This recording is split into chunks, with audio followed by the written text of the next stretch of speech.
கம்பத்தில் பள்ளி மாணவர்களுக்கு விலையில்லா சைக்கிள்கள் கம்பம் சட்டமன்ற உறுப்பினர் ராமகிருஷ்ணன் வழங்கினார். கம்பம் முத்தையா பிள்ளை நினைவு மேல்நிலைப் பள்ளியில் மாணவ மாணவியர்களுக்கு தமிழக அரசின் விலையில்லா சைக்கிள் வழங்கும் நிகழ்ச்சி பள்ளி வளாகத்தில் நேற்று நடைபெற்றது. நிகழ்ச்சிக்கு பள்ளி தலைமை ஆசிரியர் கென்னடி தலைமை தாங்கினார். கம்பம் நகர திமுக வடக்கு மற்றும் தெற்கு நகர செயலாளர்கள் வீரபாண்டியன், பால்பாண்டிராஜா, திமுக கொள்கை பரப்பு இணைச் செயலாளர் ரா பாண்டியன் முன்னிலை வகித்தனர்.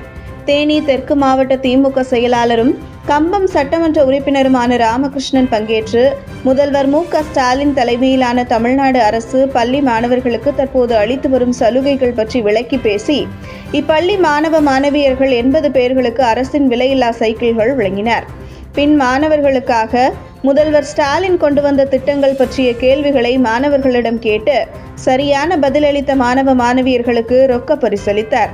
நிகழ்ச்சியில் திமுகவினர் மற்றும் பள்ளி இருபால் ஆசிரியர்கள், மாணவ மாணவிகள் என பலர் கலந்து கொண்டனர். தகவல்களை உடனுக்குடன் அறிந்து கொள்ள நமது டைகர் மீடியா சமூக வலைதளங்களை ஃபாலோ செய்யுங்கள்.